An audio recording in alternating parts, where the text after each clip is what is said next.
What is teacher burnout? It's highly likely that you have felt more stress than usual during these uncertain times and also felt that there was very little you could do about it. Taking control of your own well-being is vital for teachers. And in these extraordinary times, it's even more important than ever. A number of studies from the American Institute of Stress found that the biggest sources of stress at work were ineffective communication, too high workload, demands from supervisor or manager, and unclear expectations. As more people work from home during the coronavirus pandemic, the report says that many of these problems, poor communication, isolation and lack of support, difficulty meeting deadlines, and environmental distractions, could all worsen feelings of burnout and be difficult on your mental health. I'm going to share with you some of the symptoms, causes, and risk factors of burnouts, and then some simple strategies you can use to combat teacher burnout and stay well.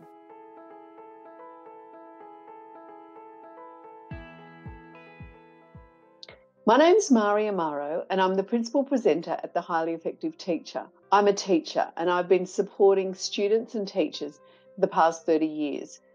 I'm passionate about teacher wellbeing and about working with teachers to incorporate evidence-based practices so that they can thrive in the teaching profession. Teacher wellbeing means improved student wellbeing, and that contributes to improved academic and social outcomes. If you'd like to learn more about teacher wellbeing, please subscribe to our channel and ring the bell so that you receive notifications of all our videos. Let's look at some signs of burnout. Ask yourself, have you become cynical or critical at work? Do you drag yourself to work and have trouble getting started? Have you become irritable or impatient with colleagues, students, and parents? Do you lack the energy to be consistently productive? Do you find it hard to concentrate? Do you lack satisfaction from your achievements? Do you feel disillusioned about your work? Are you using food, drugs, or alcohol to feel better, or to simply not feel? Have your sleep habits changed? Are you troubled by unexplained headaches, stomach or bowel problems, or other physical complaints? You might also be likely to experience job burnout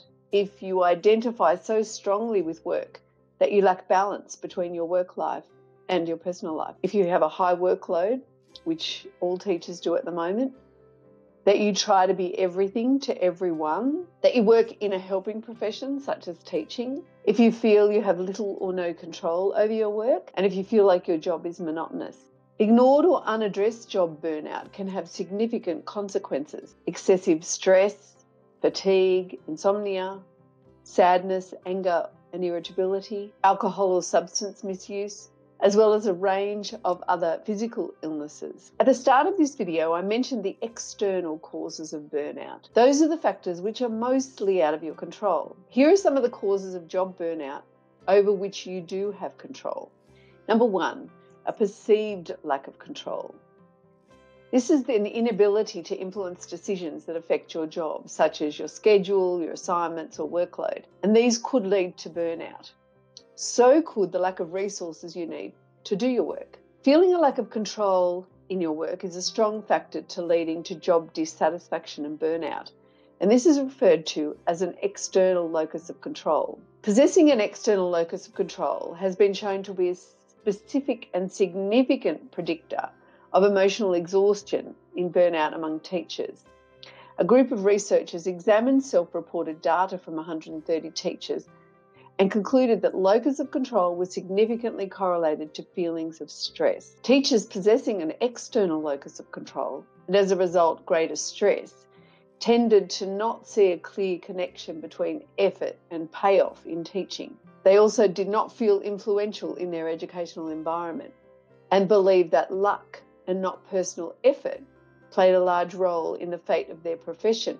On the other hand, the researchers also concluded that teachers possessing a strong internal locus of control were more likely to accept responsibilities of all types, like student performances or school policies, and were inclined to accept responsibility for their own actions, believing that their work does contribute to personal and school-wide goals. In turn, this leads those teachers to participate more voluntarily in decision-making processes at the school and developing positive attitudes of empowerment. Teachers with a strong external locus of control were more likely to experience anxiety and feelings of low degree of influence on policies and issues that affect them in their day-to-day routine. Specific policy issues are often associated with teacher stress and feelings of efficacy or otherwise. This is an important topic because teacher stress related to feelings of lack of control can lead to emotional exhaustion and increased absenteeism.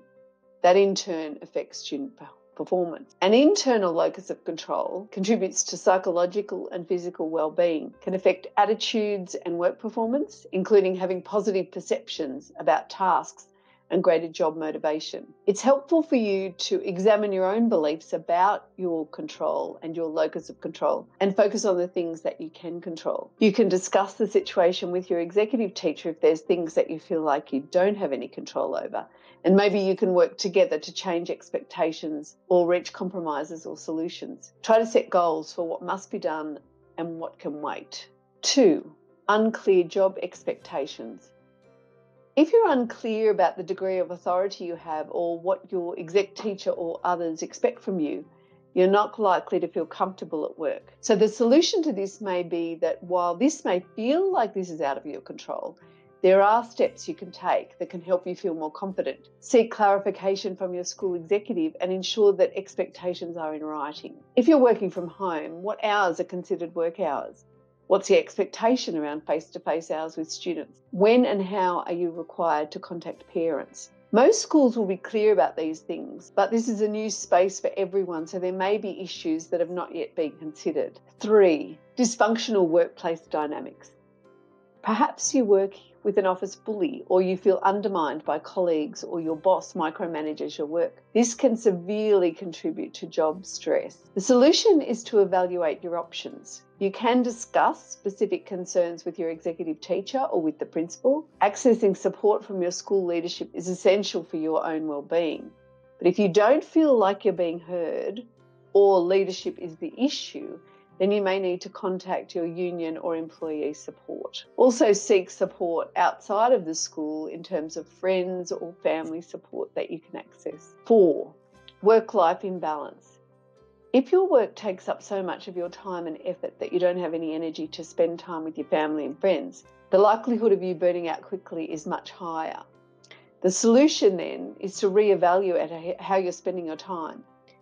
And think about, are there ways to reduce your workload so that you can use your time more efficiently and effectively? If you're interested in learning some new ways to reduce your workload, check out the link to our video on reducing teacher workload. 5. Extreme activity.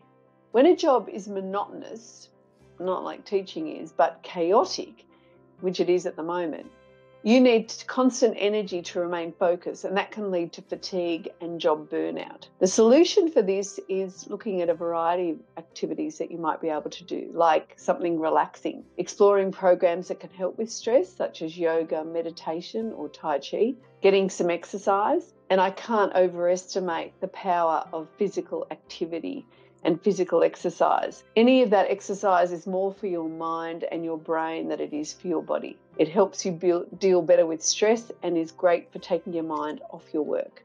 Get some decent sleep, and that can be hard because sleep restores well-being and helps protect your health. So you need some really effective ways to enhance the quality of your sleep. Also think about using things like mindfulness. Mindfulness is the act of focusing on your breath flow and being aware of what you're sensing and feeling at every moment. And that can really help you in bringing yourself down, especially if you're feeling really stressed. If you're feeling like this, you may need some strategies that you can use right now. Check out the link to the video where I give some simple strategies for improving teacher wellbeing in the moment. Really easy things that you can apply straight away. Number 6, lack of social support.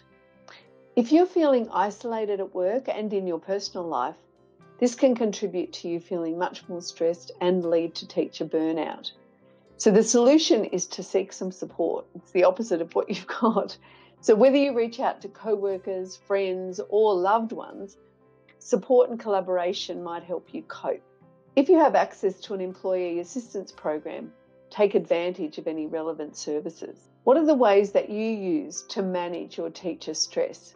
Write some of those in the comments below to help your fellow teachers. Thank you for watching the video.